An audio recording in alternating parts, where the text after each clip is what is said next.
Здравствуйте! В эфире программа «Большое интервью», и у нас в гостях советский и российский историк, доктор исторических наук, археолог и исследователь истории АЛАН Владимир Александрович Кузнецов. Владимир Александрович Кузнецов, доктор исторических наук, советский и российский историк, археолог, специалист по истории АЛАН. Родился 25 июля 1927 года в городе Пятигорск. В 1949-м Владимир Александрович поступает на исторический факультет Пятигорского государственного университета. В первые годы обучения будущий ученый принял участие в археологической экспедиции в Нижнеархызском городище. Это событие навсегда определило круг научных интересов Кузнецова. Заслуженный деятель науки Северо-Остинской АССР и РСФСР. Награжден орденом Отечественной войны второй степени, медалями за победу над Японией и за трудовую доблесть. Владимир Александрович – автор более 15 монографий и 100 научных статей, опубликованных в советских, российских и европейских журналах. Владимир Александрович, здравствуйте! Мы рады приветствовать вас на осетинской земле. Здравствуйте и вы, и дорогие уважаемые телезрители. Я готов ответить на любые ваши вопросы. Как вы думаете, почему история не терпит сослагательного наклонения? Я думаю, что, наверное, прежде всего потому, что история является довольно точной наукой, вопреки распространенным и широко популярным представлениям о том, что история – легко доступная наука.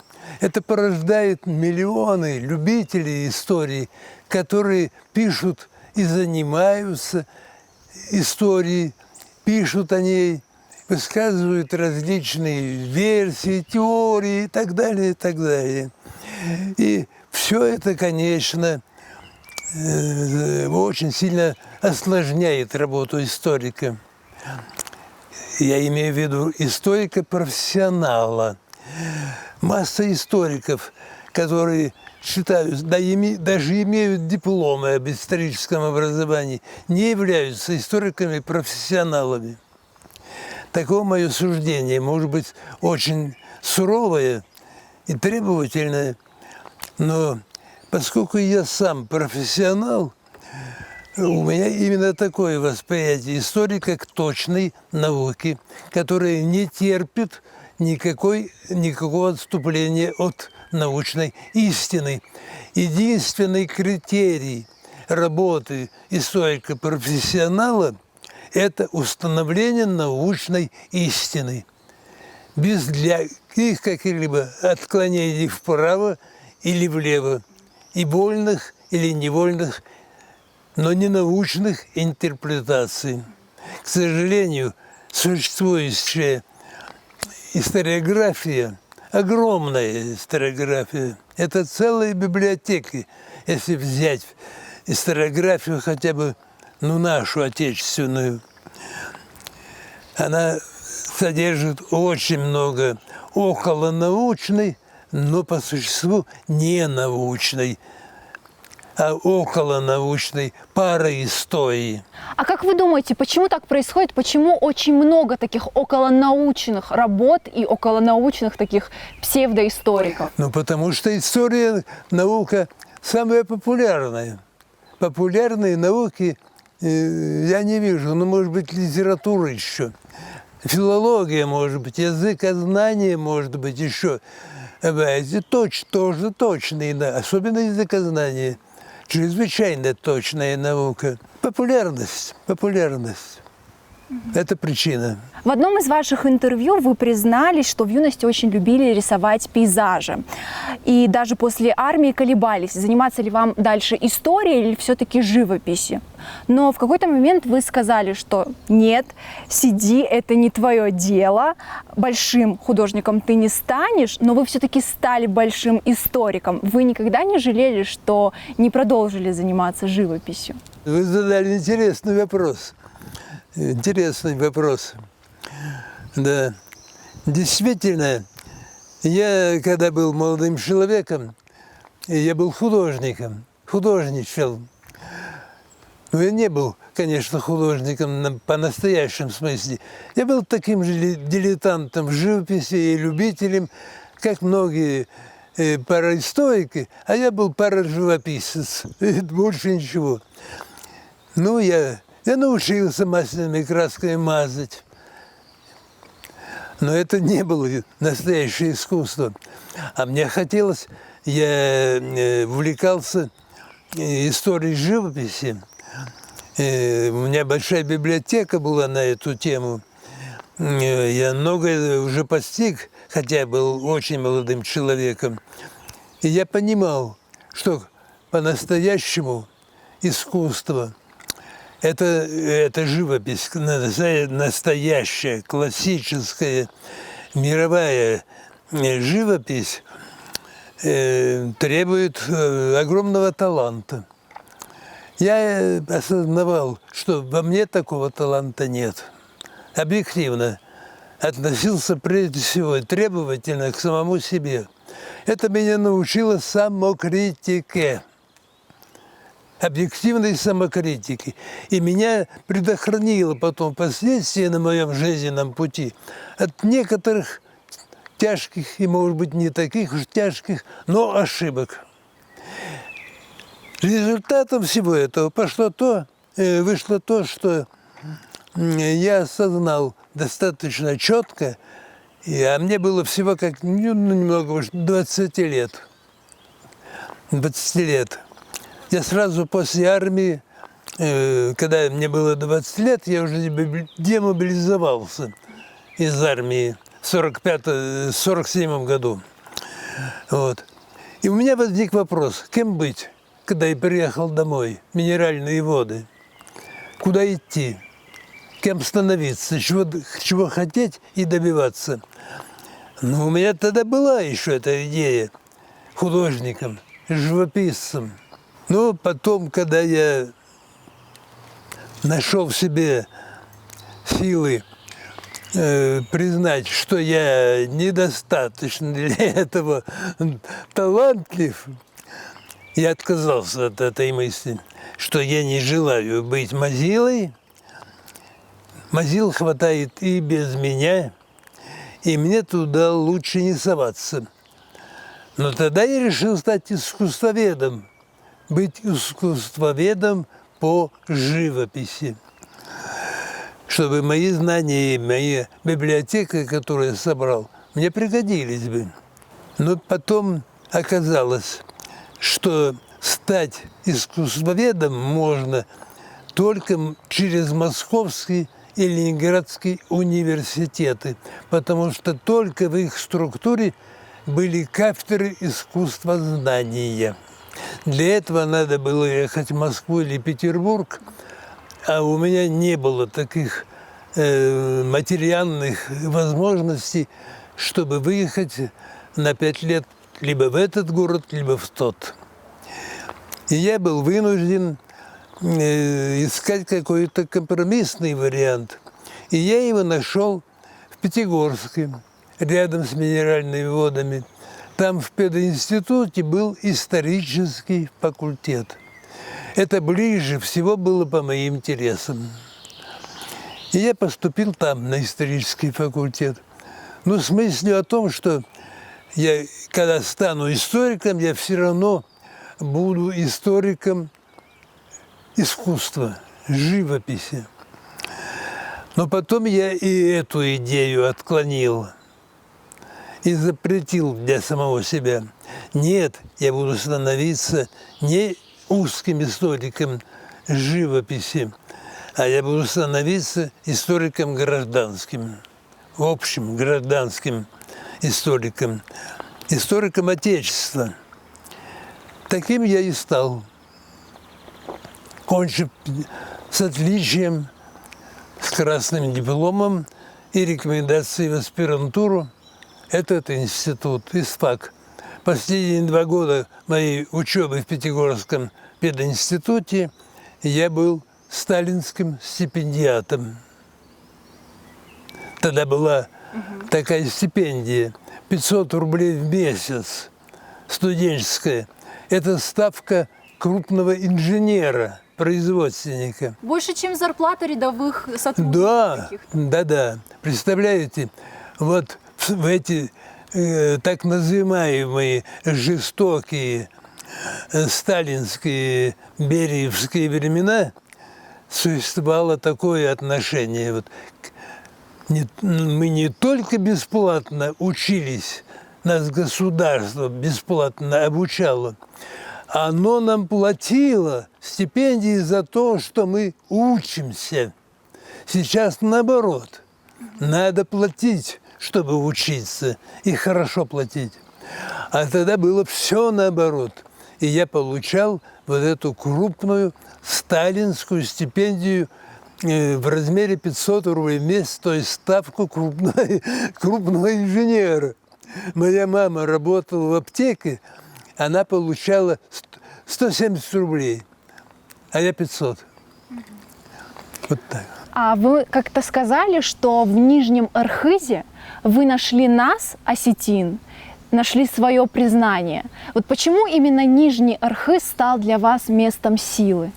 Это тоже хороший вопрос. Спасибо вам за хорошие вопросы. Мне интересно на них отвечать. Дело в том, что когда я был еще студентом этого института, в 1952 году, один из наших преподавателей, грек по национальности, Акритас Панайот Георгиевич, объявил летом 1952 года, когда наступили летние каникулы, объявил набор студентов, желающих участвовать в археологической экспедиции на Большой Зеленчук. И я записался. Я был любознательным, и любознательность для меня это, можно сказать, в этом смысле все равно, что, понимаете, бутылка водки для алкоголика. Для меня это водка мне абсолютно не нужна, а мне зато жадно нужно знание. Это меня тянуло к знанию.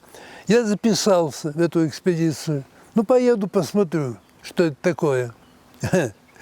Вот так я попал с десантом Аклитасом. Нас было 8 студентов, и он. Так я попал на Большой Зеленчук, в Нижний Архиз. Первый раз. Почему Аклитас грек, сам по национальности, Аклитас в переводе на русский язык означает «пограничник». Аклитас происходил из восточных греков, пограничной зоне с мусульманским миром. Вот, он оттуда родом. Поэтому его тянуло вот к этим памятникам. Потому что в Нижнем Архизе, во-первых, руины большого древнего города длиной 3,5 километра по правому берегу реки Большой Зеленчук.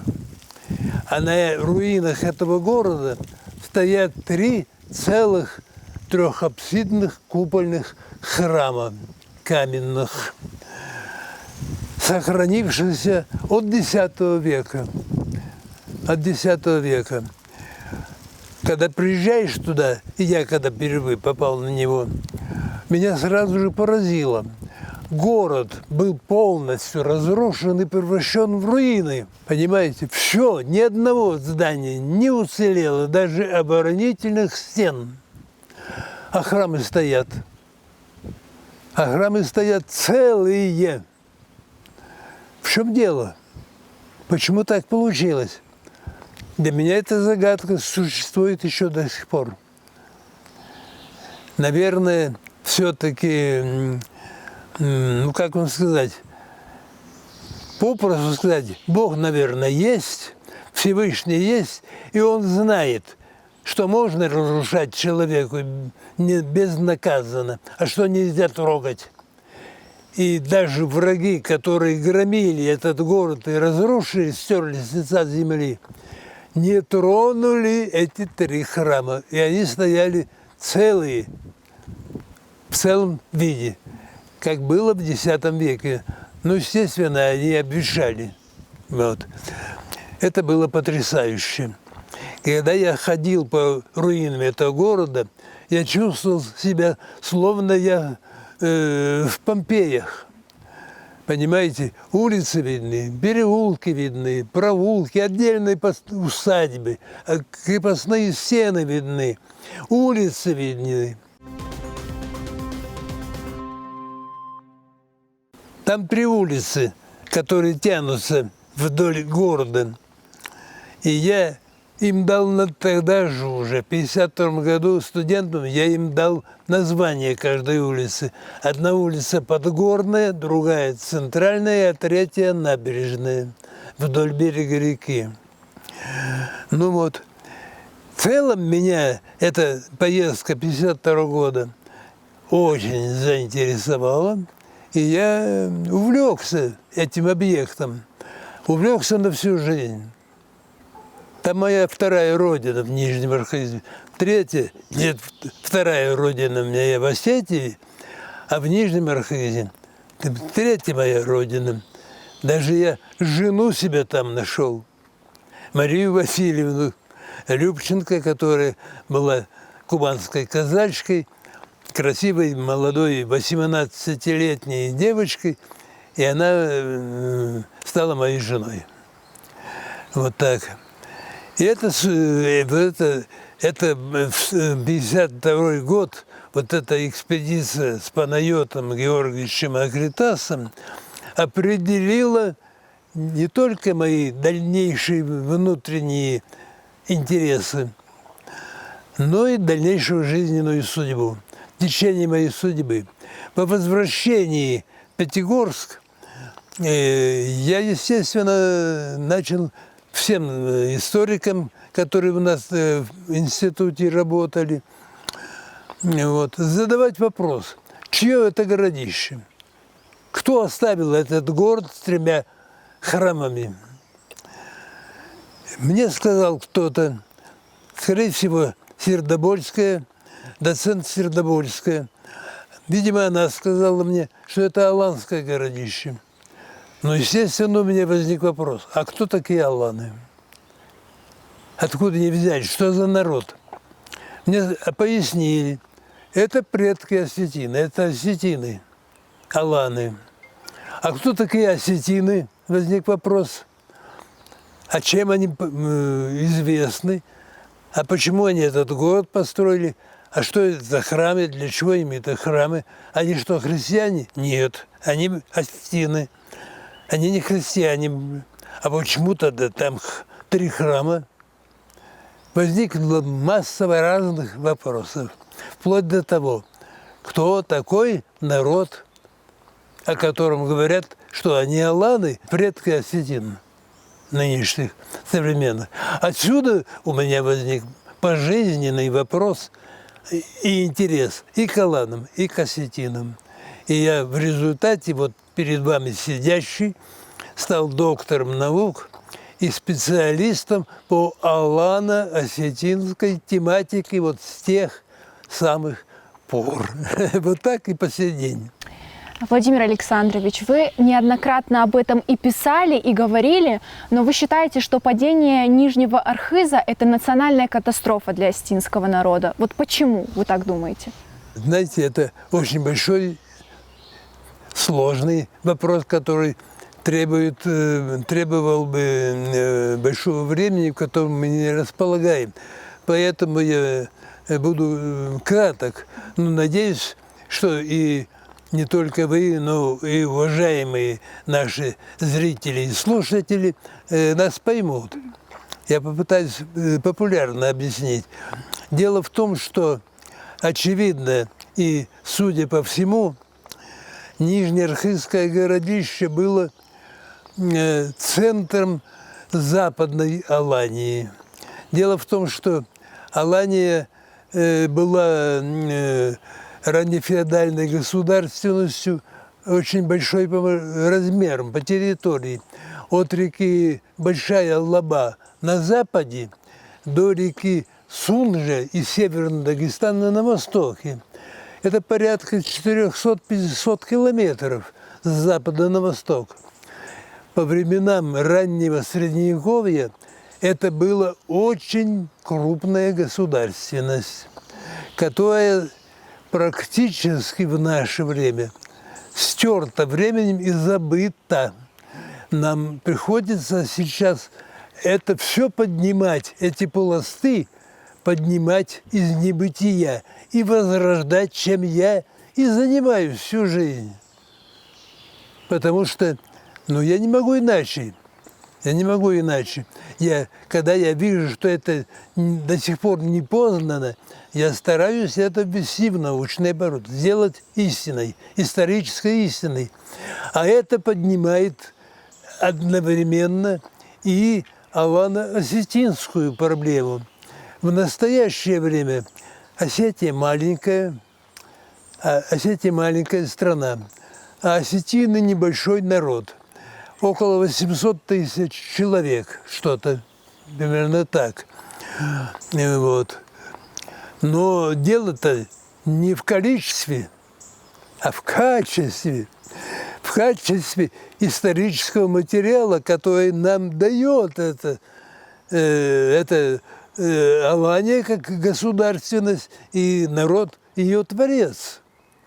А это алано-осетины. И вот таким образом сама судьба вела меня в ваши объятия. И таким образом я и стал алановедом, осетиноведом. И им являюсь по сей день, о чем не жалею.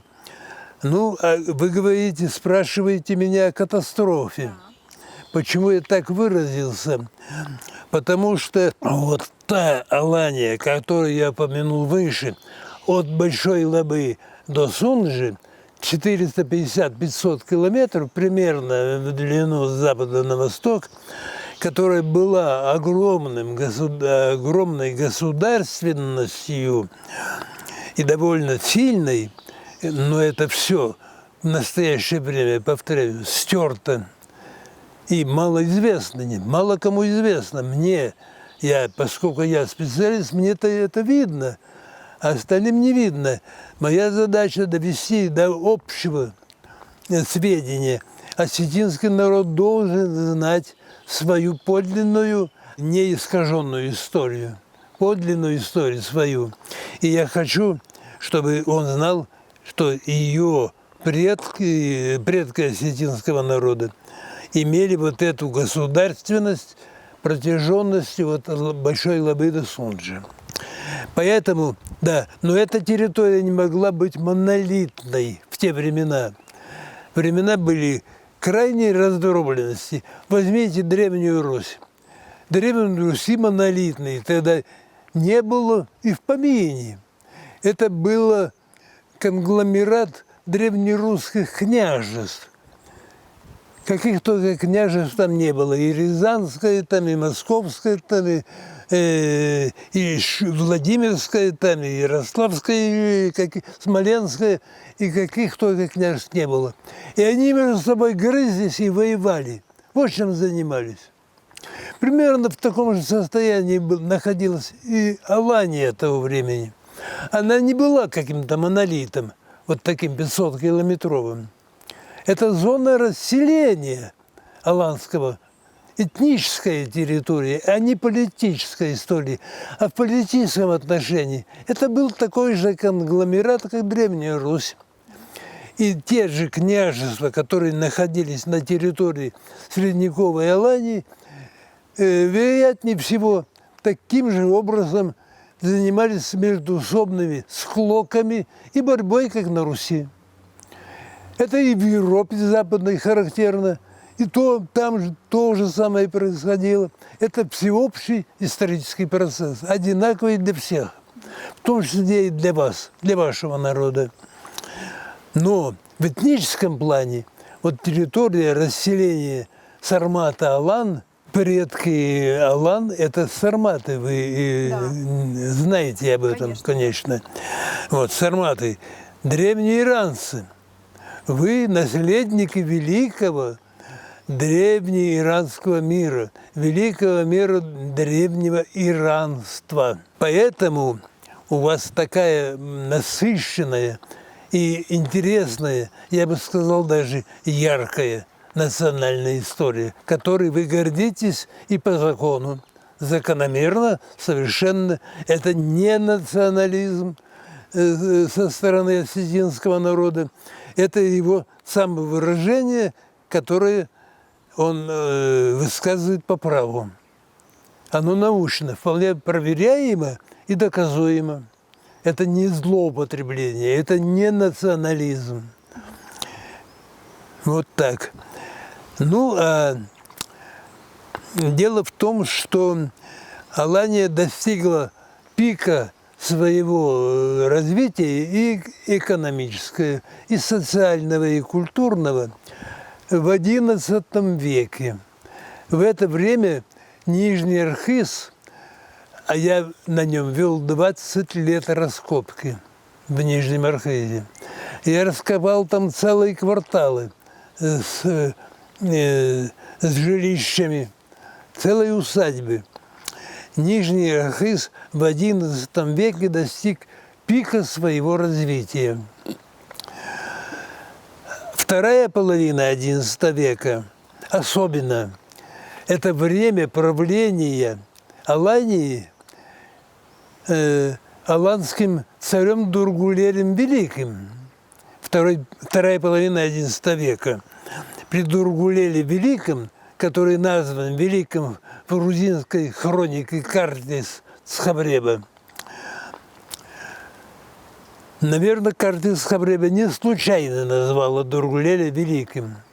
Он действительно был велик, потому что он находился в династических связях с правящими дворами, как Византии в Константинополе, так и Грузии в Тифлисе. Он имел самые непосредственные династические связи с самыми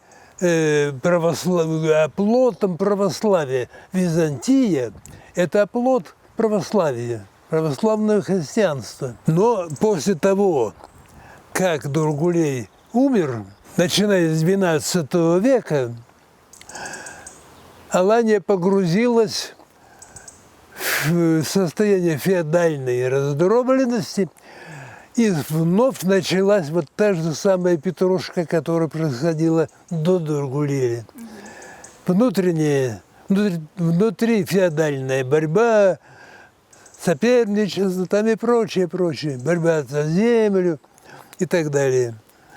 И Алания была раздроблена, и политически она была ослаблена. И она была бессильна перед вторжением тюрок. Тюрки до этого появлялись, но отдельными небольшими группами попадали на территорию Алании. На территории Алании тюрки тоже находились. Они принимали участие в аланских войсках. Видимо, тюркские дружины, воины тюркского происхождения в аланских войсках принимали участие на стороне алан. Они воевали на стороне алан, принимали очень активное участие, и тюрки давно находились на территории Алании, но не имели своих политических образований, каких-то княжеств. Они просто служили. Они находились на военной службе у аланских царей. Видимо, своими отдельными дружинами воинскими. Но они находились. А вот начиная с XII века начался период массовой миграции тюрок в Аланию. Дело в том, что для них, для тюрок, территория Алании была лакомым кусочком. Они очень хотели овладеть территорией Алании. Почему лакомый кусочек? Да потому что Алания находилась во всю 400 километров с запада на восток. Это весь центр Кавказа.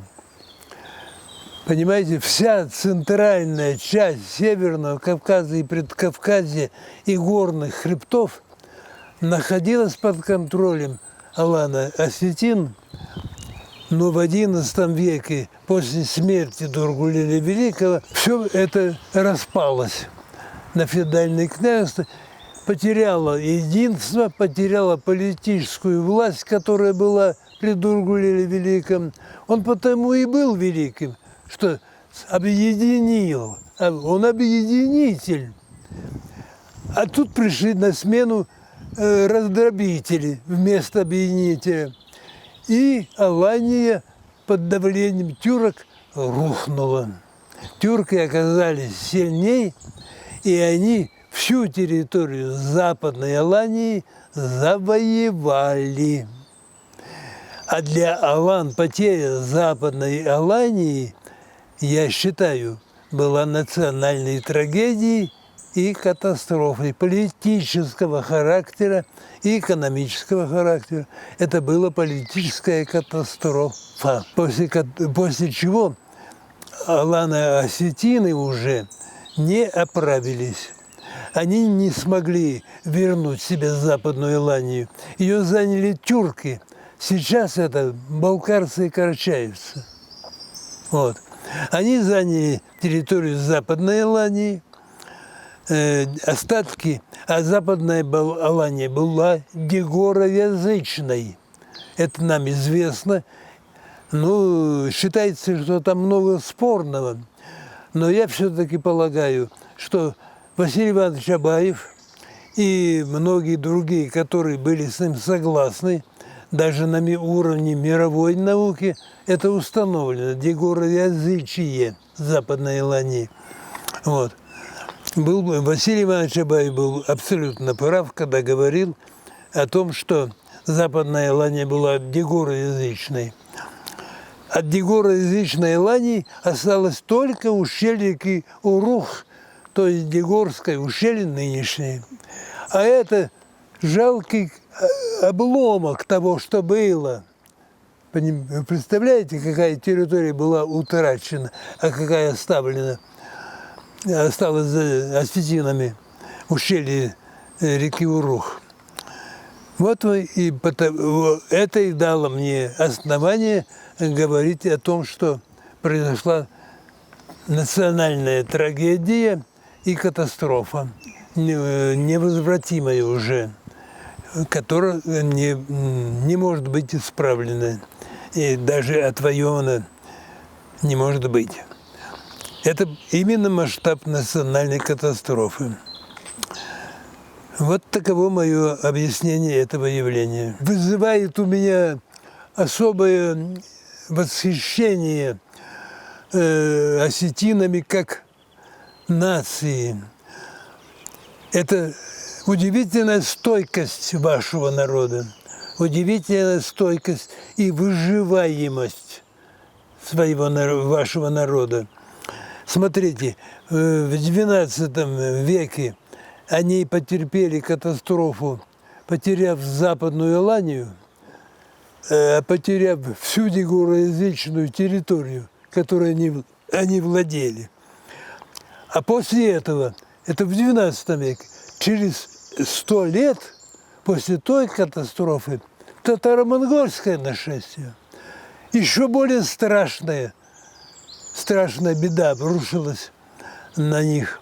И они выстояли. Ваши предки замечательны тем, что они сумели в атмосфере таких двух национальных катастроф, как первая тюркская и вторая татаро-монгольская, сумели не только выстоять, сохранить себя, но и сохранили полностью и свой язык, и свои богов, свою религию сумели сохранить. Большой кусок своей территории сумели сохранить. Все сумели сохранить, сумели. Язык, культуру, религию, святилище, ну все, что было нажито вами за предшествующую историю, ваш народ сумел сохранить. Показал очень высокий уровень стойкости и выживаемости в невероятно трудных условиях, когда другие народы исчезали и стирались с карты, исторической карты, осетины выстояли. За это они заслуживают глубочайшего уважения, которым я могу гордиться и горжусь вашим народом, поскольку я им занимаюсь все-таки. Я имею право гордиться и вашим народом тоже. Вот так я бы ответил на ваш вопрос. Раз уж вы сказали о Василии Ивановиче Абаеве, Да. вы были с ним знакомы, и мы все прекрасно понимаем, что это за патриарх осетинской науки, но какой он был как человек? Василий Иванович Абаев один из очень немногих людей, 3-4 буквально, которые оказали на меня и на мое формирование как личности, и не только ученого. Он оказал на меня огромное влияние своими трудами и как человек, Василий Иванович Абаев. Такое влияние испытывал в своей жизни, может, от 3-4 человек, в том числе один из них – Васу Абаев. Я лично был знаком с ним. А знакомство наше началось как? Оно исключительным образом характеризует Василия Ивановича Абаева как выдающегося человека. Вот после того, как я вернулся из Нижнего Архиза обратно в Пятигорск и продолжил свою студенческую жизнь, вернувшись оттуда, я пришел к выводу о том, что мне надо почитать какую-нибудь литературу об осетинах. Когда я попросил что-нибудь, мне предложили библиотекари книгу Абаева, которая называется «Осетинский язык и фольклор». Она издана в 1949 году. А дело происходило в 1952. Я взял эту книгу библиотечную и прочитал дома одним залпом, как роман. А она научная, она популярная. Но величие Абаева, одно из величий Абаева, состоит в том, что он умел гениально писать об очень сложном, очень просто. Вот такой редкий дар был дан этому человеку прямо от Бога, понимаете? Вот так писать о сложнейших проблемах языка, истории осетинского языка, и в то же время так просто и доступно, что я ее прочитал насквозь вот такую толстую. Она меня привела в восхищение, она меня просто потрясла, мое воображение. И я взял и написал письмо Василию Ивановичу Абаеву. Но я же не знал, где его адреса. Василию Ивановичу Абаеву, Москва, Институт языкознания Академии наук, все равно, что на деревню дедушки. И послал. Прошел месяц примерно, может быть, да, и 2. Никакого ответа нет. Ну, я понял так, что письмо просто не дошло, оно безадресное. И вдруг получаю из Москвы толстую бандероль. Раскрываю ее, а в ней книга Абаев «Осетинский язык и фольклор». А в ней автограф Абаева В.А. Кузнецову на память от автора. Вот судьбе было угодно, чтобы мое письмо до него дошло, хоть и безадресно. А он ответил, значит, он мной заинтересовался. У него какой-то интерес возник, хотя он меня и в глаза не видел. Но он понял по моему письму, по характеру моего письма, он понял, что я жадно стремлюсь к этому знанию. Он это оценил, в этом его величие. Понимаете? Он это оценил, и оценил очень высоко, послав мне эту свою книгу. Она у меня до сих пор стоит на полке на почетном месте. Ну и, конечно, я ему ответил на это, уже имея его адрес, я ответил ему на институт, поблагодарил его. Ну, наверное, поблагодарил как-то так, что опять у него какой-то ко мне интерес проявился. У нас установилась переписка даже с тех пор с Васуабаевым. Вот. И он сыграл огромную роль в том, что меня заинтересовала алано-осетинская проблема. Может быть, со времени Василия Ивановича, когда мы познакомились с ним, я иным путем пойти уже и не мог. Я находился под влиянием его колоссальной личности. Вот так я бы сказал. Вот. И нахожусь до сих пор. И не стремлюсь от этого влияния освободиться. Оно благотворно. Хотя он умер давно, его нет в живых, но память о нем жива во мне, и я во всем являюсь не только аланистом, но и абаевцем, восприемником его научных идей. Я полностью присоединяюсь к тому концепту научному, который был выработан Василием Ивановичем относительно его родного народа осетин. Осетин – потомки великого, исчезнувшего навсегда древнего мира иранства, во-первых. Они унаследовали многие традиции этого древнего иранства. И, конкретно говоря, они наследники прямые сарматского народа, тоже народа большого, яркого и интересного народа алан, давших сегодняшних осетин, потомков алан.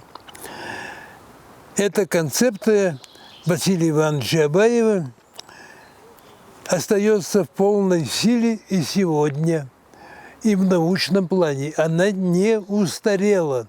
Она гениальна, потому что она постоянно получает подтверждение на уровне мировой науки. Мне бы хотелось затронуть такую тему, она очень деликатная, но почему ряд автохтонных народов Кавказа все-таки считает себя предками алан? По этому поводу мы несколько лет тому назад, трое нас, историков, мой коллега Муртазали Гаджиев из Дагестана, доктор исторических наук, мой коллега археолог, порядочный, настоящий ученый, честный человек, борец за правду и за истину. И мой коллега другой, Измаил Магомедович Чеченов, балкарец, такой же честный человек и такой же честный и порядочный ученый, который только за правду. И вот мы втроем написали, Гаджиев, Кузнецов, Чеченов, написали вот такую толстую книгу, которая точное название не могу на память назвать, приблизительно звучит так. Критика современной северокавказской паранауки относительно алано-осетинской проблемы. Вот так примерно. Мы опубликовали вот эту книгу. Она довольно объемная, и там даны подробные, обоснованные ответы на все те вопросы, которые вас сейчас интересуют. Но я кратко скажу так, что история алано-осетинской проблемы настолько является самобытной, яркой и интересной, привлекательной, понимаете, наполненной как и драматизмом, и в то же время величием, успехами, заслуженными комплиментами со стороны читательской публики, со стороны мировой науки признанными и так далее, что она является соблазнительной. Все народы, которые соседи с нами, такой яркой историей и многогранной, как алано-астинская проблема, в первую очередь не наделены те народы, которые являются кавказскими народами. По Мару эти народы назывались яфетические, яфетиды Кавказа. Им не нравится быть оседлыми и вечно жившими на Кавказе. Осетины не аборигены. Они народ, сформировавшийся в результате внешнего переселения массы Сармата-Алан с северного, из севера вот сюда, в Предкавказье. Понимаете? А кто такие яфетиды? Это прежде всего вайнахи. Вайнахи, дагестанцы. Они тысячелетиями жили в горах. Вот где живут и сейчас. Это их исходнейшая территория. Это территория их формирования, их культуры, и как этносов, их культуры, их экономики, их традиции и так далее, привычного образа жизни и их языков. А им такими быть не хочется. Им хочется иметь более интересную историю, более богатую и яркую. А она у осетин, у соседей. Моя точка зрения изложена. И она, между прочим, в настоящее время, вот в этом уже году, получает, я вижу, получает какое-то признание, например, среди научной интеллигенции Дагестана. В Дагестане происходили в этом году, в мае месяце, происходили крупновские чтения по археологии Северного Кавказа.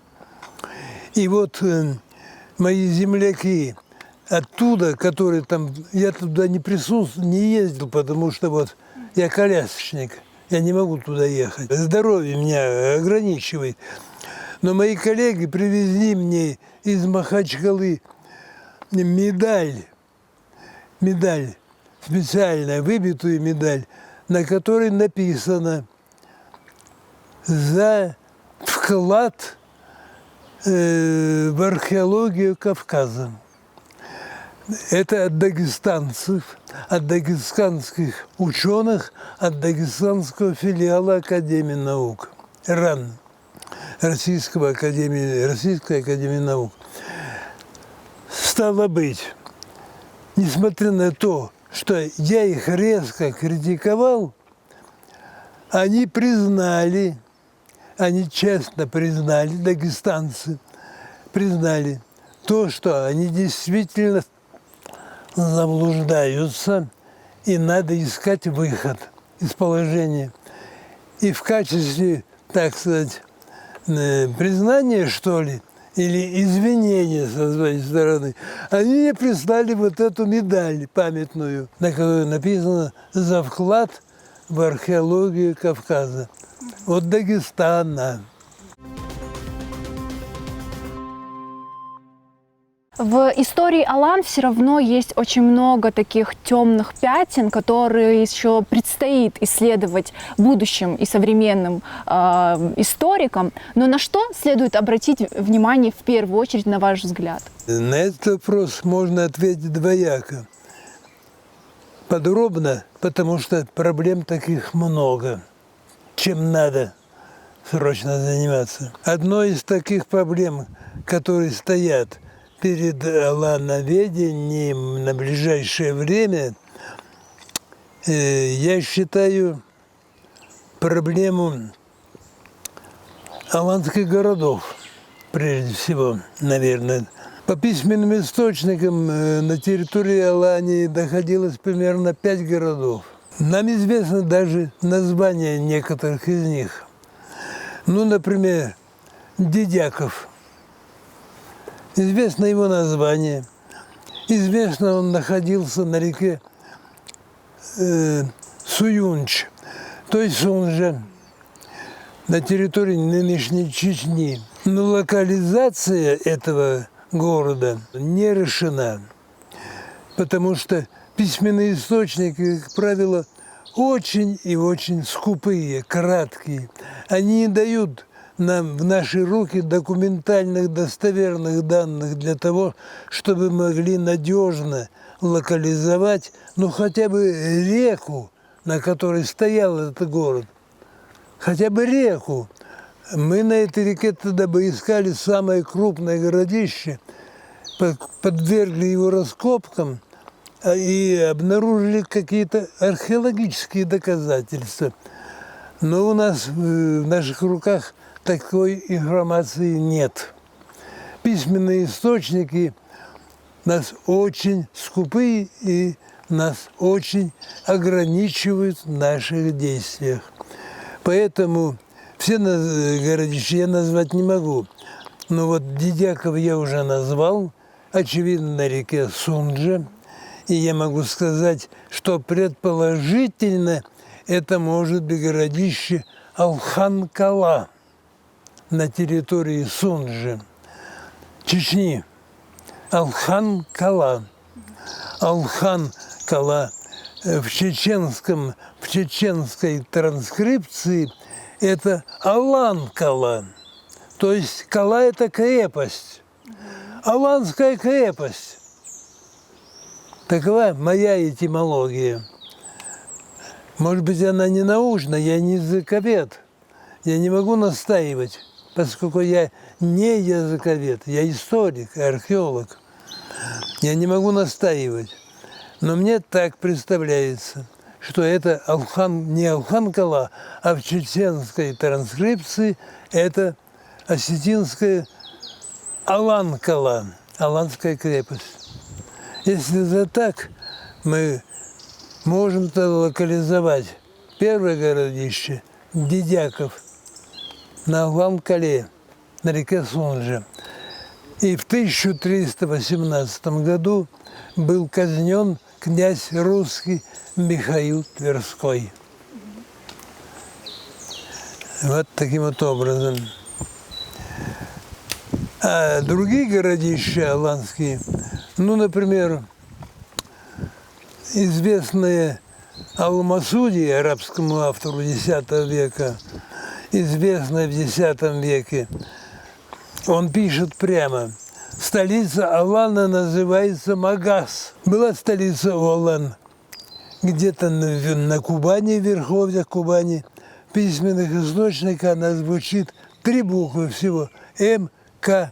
М. К. С. Уже даже фонетически восстановить настоящее название этого города невозможно. Мы не знаем, какие буквы стояли там, где точки стоят. Мы не можем придумывать. Сочинять мы не можем, мы не имеем права. А восстановить нет оснований. Поэтому так он и остается анонимным городом.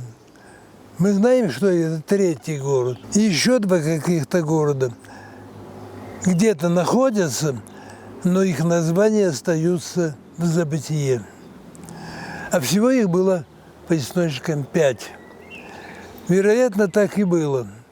Много городов не было, потому что для этого надо было быть крупным городищем, стоять на перекрестке дорог. Из них некоторые дороги должны быть торговыми магистралями.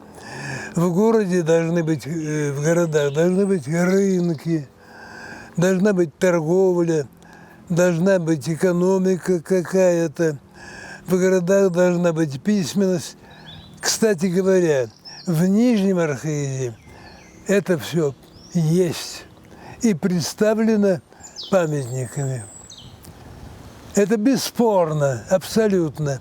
В Нижнем Архизе мы имеем письменность на греческом, на тюркском руника, тюркская, греческая письменность и арабская куфическая письменность. В Нижнем Архизе на территории этого городища 3 письменности. Уже это говорит о том, что это город. Значит, там, в этом городе, бывали купцы и тюркского, и арабского происхождения, а не только византийского, греко-византийского. Мои домыслы, мои предположения и версии относительно так называемого аланского лимеса. Что такое лимес?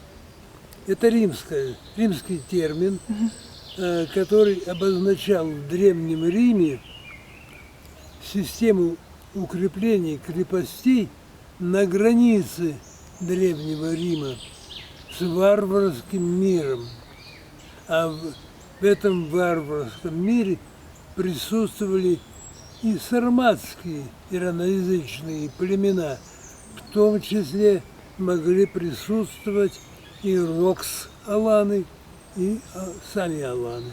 Вступать в контакт с эпохи Великого Переселения, даже еще и до него, уже вступать в контакт с Древним Римом, когда эти самые сарматы-аланы нанимались на военную службу в Римскую империю и в Римскую армию в качестве так называемых ландскнехтов, то есть воинов за плату, Наемников, да. наемных солдат. И эти наемные солдаты сармато-аланского происхождения, как правило, они не составляли пехоты, они составляли всегда конницу. Они были конными воинами, и они постоянно отличались в этих сражениях своей храбростью и одерживали победу за победой. И за это римляне их очень уважали. И аланам даже разрешалось носить римское платье за их военные заслуги, понимаете? Вот. Так что аланы не ударили, так сказать, в грязь лицом и не потеряли своей военной славы и доблести на службе Риму в V веке. Хотя гунны и прочие тюркские кочевники, варвары, выходцы с нашей же территории, только востока, Зауралье, Прикаспий, Поволжье, вот эти районы, их обитания, хотя они тоже были воины, тюркские конные дружины, не уступали аланским ни в доблести, ни в храбрости. На территории центрального Предкавказья, в бассейне таких рек, как Кура, Кума, Подкумок и другие наши реки на территории Кабардино-Балкарии, Северной Осетии, Терек, естественно, главная речная артерия, Терек и прочие реки этого региона, они позволяют устроить ряд земляных городищ, крепостей по берегам, по возвышенным берегам этих рек. То есть, с одной стороны, с фасадной стороны городище имеет перед собой труднодоступную реку с быстрым течением для противника.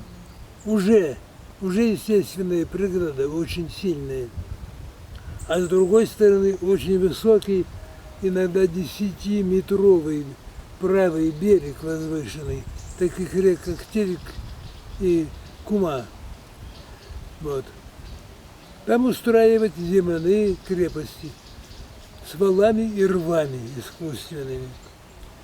И вот некоторые городища, которые аланское население поустраивало по берегам этих рек, были укреплены такими глубокими рвами, глубиной до 17 метров, и такими большими высокими земляными валами, что тот же археолог Аклитас, который я уже упоминал,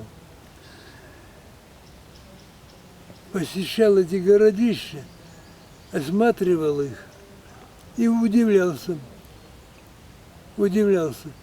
И удивлялся, каким образом вот эти древние люди сумели такую глубину, такую махину земли вынуть,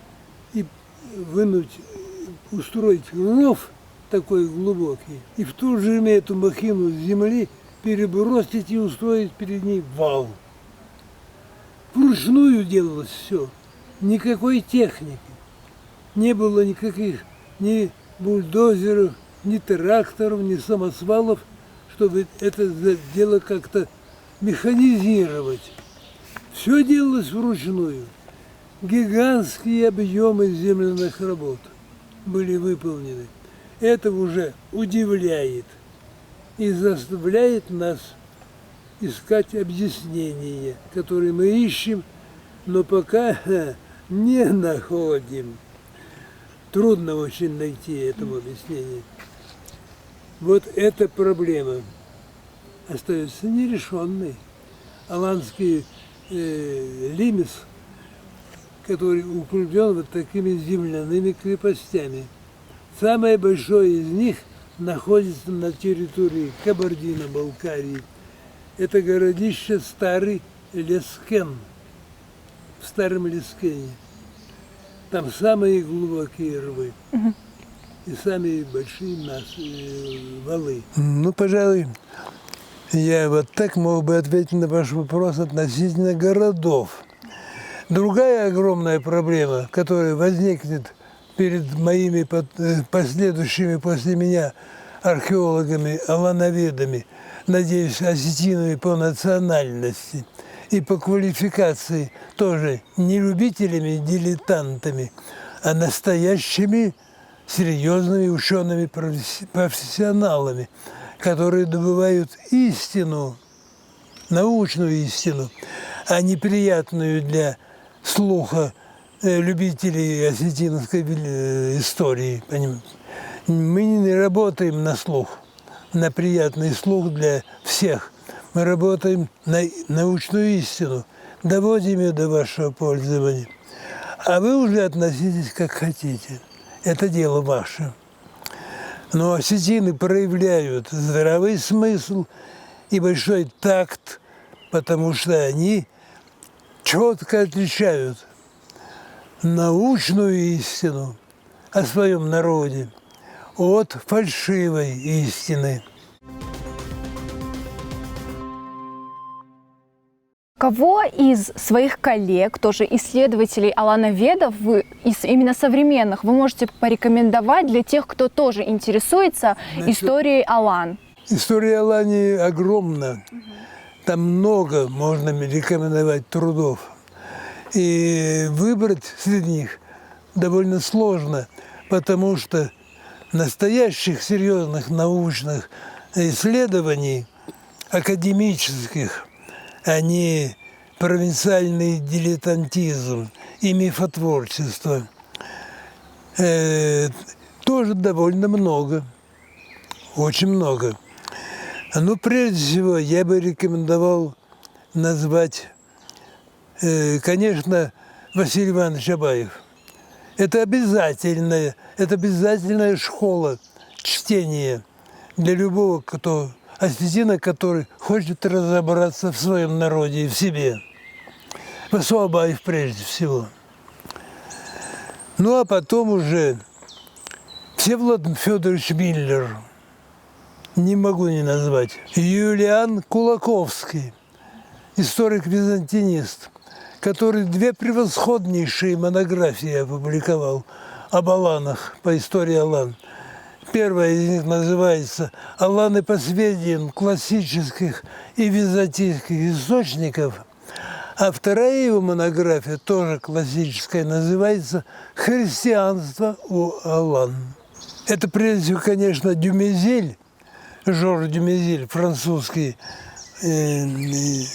ученый, но он не историк, не археолог, он филолог.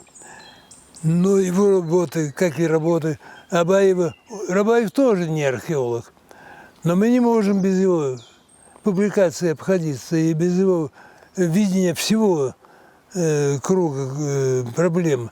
Они друзья, между прочим, между собой, Абаев и Дюмезиль. Вот. И они оказывали, конечно, влияние друг на друга. Но Дюмезиль, так же как Абаев, причастен и к историческим проблемам вашего народа. Но я не могу не назвать в круге этих ученых современных некоторых авторов западных. Ну, например, тот же Агустин Алимани, испанский ученый из Барселонского университета, который вот такую толстенную монографию подарил нам, которая называется «Аланы по сведениям европейских источников X-XII веков». Прекрасная монография, вам известная. Да. Она известна всем читателям Осетии, безусловно. Все знают это имя Агустин Алимани. Ну и кроме того, я должен назвать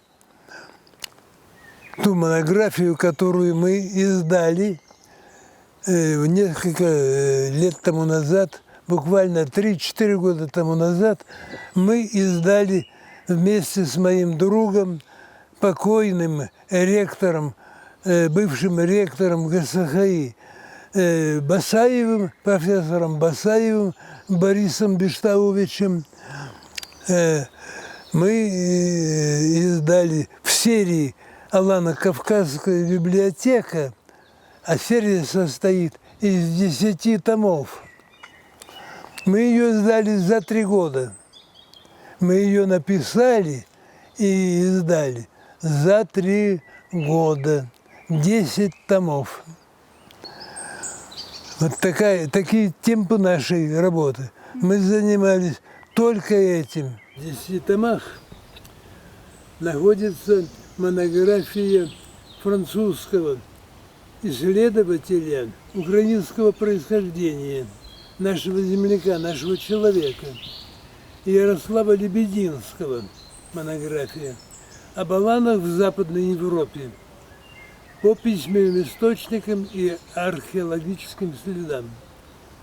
На сегодняшний день это, пожалуй, лучшая монография на эту тему об аланах на Западе в нынешней историографии. Она глубоко научна, глубоко обоснована, очень серьезная, написанная человеком, не имеющего никакого отношения по своей национальной принадлежности. Он гражданин Франции, он родился и всю жизнь живет в Париже. Он француз в то же время.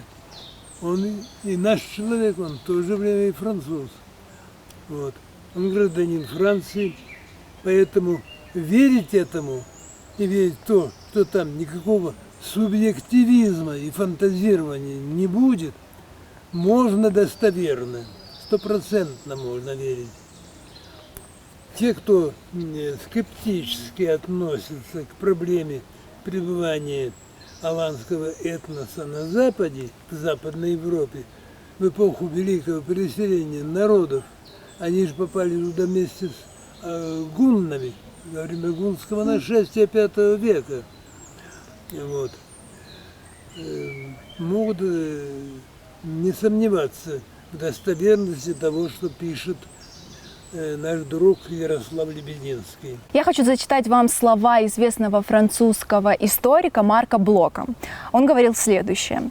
«Кто из историков не мечтал, подобно Улиссу, накормить тени кровью, чтобы они заговорили? Но чудеса Некви теперь уже не в моде, и у нас нет другой машины времени, чем та, что работает в нашем мозгу на сырье, доставляемом прошлыми поколениями». Понятно, каким сырьем пользуются археологи и историки. Но если бы у вас была возможность на машине времени отправиться буквально в любое место и в любую эпоху, то что бы это было за место? Сложный для меня вопрос. Я не могу ответить на него однозначно. Я говорю честно, по совести. Почему? Потому что в вашем вопросе как бы содержится намек на то, а не хотели бы вы при помощи машины времени попасть в то аланское общество, которое вы изучаете, и увидеть его живыми глазами. Я попадаю, я часто нахожусь при помощи моей машины времени там, в этом обществе. Я уже там был много раз, и я видел и знаю, как они жили. Понимаете? Я это знаю и видел. Но я не честно должен признаться, что я не завидую и не хочу при помощи машины времени оказаться там навсегда. На время, чтобы посмотреть, а потом описать и рассказать вам всем, моим слушателям, моим зрителям, слушателям. Это одно. А другое, остаться там, жить навсегда, я бы не согласился. Человеку современному, современной культуры, современного уровня цивилизации, европейского уровня, оказаться там, в Средневековье, ну, скажем, в том 50 веке, эта проблема сразу же возникнет, проблема выживания. Нам там выжить, мне было бы невозможно. Я бы там не выжил, потому что там были совершенно иные и очень суровые условия жизни. Аланам приходилось прилагать такие усилия, чтобы сохранить себя, свою семью, своих детей и свою нацию, свою жизнь и культуру, что нам и во сне не снилось. Понимаете? То, что мы имеем сейчас, да мы живем в райское время. Мы живем с вами вот в таких благоустроенных городах, с такой великолепной современной техникой, с такой информатикой, которая позволяет говорить без проводов. Я могу по моему мобильному телефону говорить с Китаем. Я говорил с Пекином по моему мобильному телефону, такому, какой и у вас. Вот чудеса какие. Мы дожили до такого времени, о котором мне, когда я был молодым человеком, и не снилось, я никогда не ожидал, что при мне человек выйдет в космос. Или человек уже много раз посетит Луну. Американцы на поверхности Луны побывали уже 26 раз. А мы ни разу до сих пор. А они 26 раз. Американцы посылают на Марс, готовят марсианскую экспедицию. Людей, астронавтов готовят. А марсоход на Марсе высадился уже давно, несколько лет назад. И оттуда посылает фотографии Земли, которая вот такой маленький-маленький шарик, звезда на небосклоне. Одна из звезд мы, Земля. Вот что такое современная цивилизация. Это время чудес, которые происходят на наших глазах. И мы живем в это время. Поэтому наше время с временем Алании и Алан несравнимо. Там не было никакого золотого века, когда его некоторые авторы в Осетии, очень увлекающиеся авторы, занимаются фантастикой, наукообразной фантастикой, и воссоздают такие картины из жизни Алан, которых не было в действительности, как не было никакого золотого века. Меня это, конечно, возмущает. Нельзя так фантазировать, неудержимо фантазировать, безгранично и беспредельно. Всему есть пределы. Ты можешь фантазировать, и я немного фантазирую, когда разрабатываю концепции с какими-то рабочими вариантами гипотезы.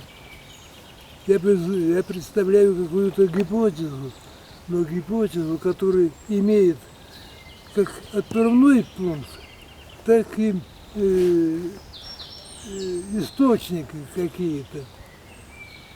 Какие-то есть сумма источников, но недостаточно для твердых выводов. Это остается на уровне гипотезы и остается вечно, навечно. Мы не можем эту гипотезу превратить в доказательную истину сразу. Это делается, может быть, веками, прежде чем мы установили, что осетинский является по природе своей иранским языком. Прошло 200 лет от Клопорота и Потоцкого до сегодняшнего дня. 200 лет. 200 лет понадобилось, чтобы даже не выдуманный, не фантастика, а реальный осетинский язык надо было доказать и вывести на уровень индоевропейской языковой семьи и конкретно иранского наследия, великого древнего иранского мира, что он является единственным в мире осколком этого древнего иранского мира, исчезнувшего навсегда. И в этом великая научная и культурная ценность вашего осетинского языка. Вот почему его надо очень беречь, как государственную ценность, материальную государственную ценность. Но на эту тему мы можем отдельно где-нибудь потом поговорить.